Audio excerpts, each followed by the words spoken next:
Terdapat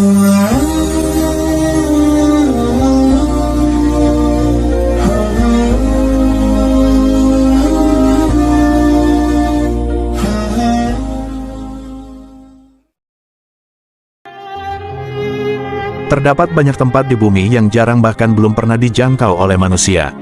Al-Quran dan hadis dari Rasulullah yang kebenarannya sangat diyakini oleh umat muslim menyebut bahwa benar terdapat tempat misterius di bumi ini. Beberapa tempat itu tertulis dalam surat Al-Kahfi ayat 83-101, surat An-Naml ayat 44 hingga hadis Nabi Muhammad SAW tentang Pulau Dajjal yang diriwayatkan Imam Muslim.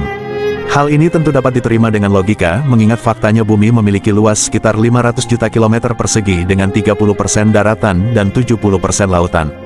Itu artinya luas daratan hanya sekitar 149 juta kilometer persegi. Dari semua itu, berdasarkan analisis dengan menggunakan satelit dari data yang diberikan FAO Global Land Cover Share Database, jumlah daratan yang telah dimanipulasi manusia hanya sekitar 900.000 kilometer persegi. Lantas bagaimana dengan lautan? Tentu masih banyak bagian di bumi ini yang belum terjamah manusia.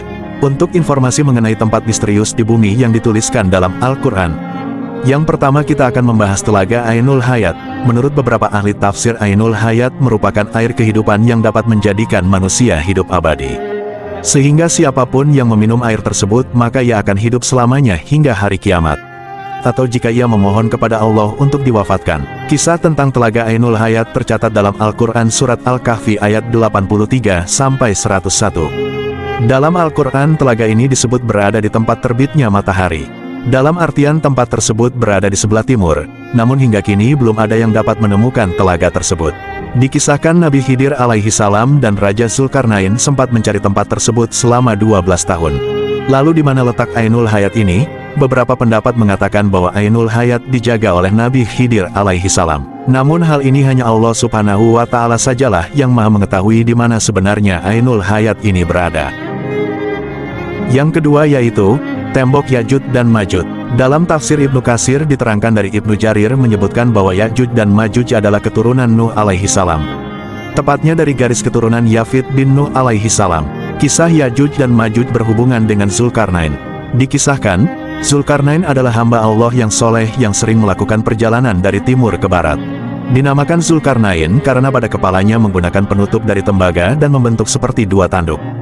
Allah subhanahu wa ta'ala berfirman, sesungguhnya tidak mungkin atas penduduk suatu negeri yang telah kami binasakan bahwa mereka tidak akan kembali kepada kami, hingga apabila dibukakan tembok Ya'juj dan Ma'juj, dan mereka turun dengan cepat dari seluruh tempat yang tinggi. Dan telah dekatlah kedatangan janji yang benar hari berbangkit, maka tiba-tiba terbelalaklah mata orang-orang yang kafir. Mereka berkata, celakalah kami, sesungguhnya kami adalah dalam kelalaian tentang ini, bahkan kami adalah orang-orang yang zalim. Quran Surah Al-Anbiya ayat 95-96. Tembok Ya'juj dan Ma'juj yang terbuat dari besi dan tembaga, dan terletak di antara dua gunung seperti disebutkan beberapa sumber termasuk yang ditulis dalam Al-Quran yang mempunyai kaitan dengan akhir zaman dan kiamat. Namun terlepas dari itu semua berdasarkan perspektif sains ada sebuah lokasi yang mempunyai ciri-ciri yang mendekati seperti yang disebutkan di atas. Lokasi ini adalah di pegunungan Greater Caucasus, di daerah sempit di antara dua bukit Daril. Sebuah bukit curam yang membentang dari Laut Hitam ke Laut Kaswain, panjangnya 1.200 km dengan ketinggian 3.950 kaki. Lokasi inilah temuan yang dirasa paling kuat, berada di kawasan utara Georgia dan sebelah selatan Rusia. Tepatnya, berada di pegunungan Kaukasus yang ada di bagian tengah Greater Caucasus Mountains. Para ilmuwan mendefinisikan, persisnya posisi tembok Zulkarnain ini berada di kaki Gunung Kazbek. Ada satu timbunan besar berupa tembok yang dibuat dari besi bercampur tembaga di Bukit Kaukas atau Pegunungan Kaukasus. Bendungan berupa dinding ini ada di kawasan yang cukup sempit antara dua bukit Darial atau Daril. Yang ketiga yaitu Pulau Secotra. Dajjal adalah makhluk Allah yang memiliki kekuatan besar sebagai fitnah di muka bumi. Dajjal akan muncul di akhir zaman, ini seperti yang dijelaskan dalam Al-Quran dan hadis Rasulullah. Dalam hadis Nabi yang diriwayatkan Imam Muslim sudah diterangkan bahwa ada suatu lokasi yang diketahui sebagai tempat Dajjal dibelenggu oleh Allah subhanahu wa ta'ala. Salah seorang sahabat Nabi bernama Tamim mengatakan, ia tersesat di suatu pulau di mana pulau tersebut terdapat binatang berbulu lebat dan seorang pria yang dibelenggu. Lokasi pulau itu, kata Tamim, berada di Laut Syam atau di Laut Yaman. Terkait penjelasan tersebut, Sebagian orang yang beranggapan bahwa keterangan Tamim menuju pada Pulau Sokotra yang berlokasi di Laut Yaman karena seperti yang diceritakan pulau itu banyak ditemui binatang aneh. Dan ditumbuhi pepohonan yang tidak didapati di tempat lain serta jarang dikunjungi manusia. Yang keempat yaitu, Gunung Qaf. Diceritakan ketika Rasulullah pulang dari perjalanan Isra Miraj, beliau melihat Gunung Qaf yang mana tampak pemandangan sangat indah sehingga membuat Nabi Muhammad terpesona dengan keindahan tersebut. Akhirnya Nabi mengajak malaikat Jibril mengunjungi tempat-tempat tersebut. Di dalam Al-Quran sendiri, Gunung Qaf diabadikan dalam sebuah surat Qaf. Tapi, sampai saat ini tidak ada orang yang mengetahuinya.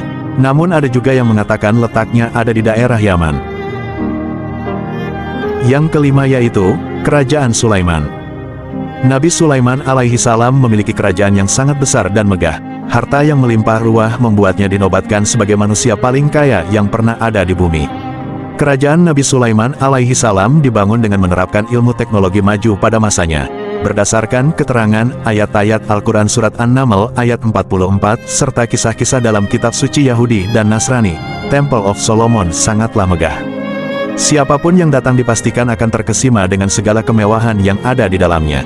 Sepeninggalnya Sulaiman, istana itu hancur. Namun hancurnya istana Sulaiman itu bukan karena runtuh, tetapi diruntuhkan oleh orang-orang Yahudi yang sombong dan angkuh. Hal ini dijelaskan dalam Al-Quran Surah Al-Isra ayat 4-7. Apakah 5 tempat misterius tersebut benar adanya? Hanya Allah yang tahu. Semoga dengan menonton video ini, dapat menambah wawasan kita. Jangan lupa terus dukung channel ini agar kami dapat memberikan kisah-kisah menarik lainnya.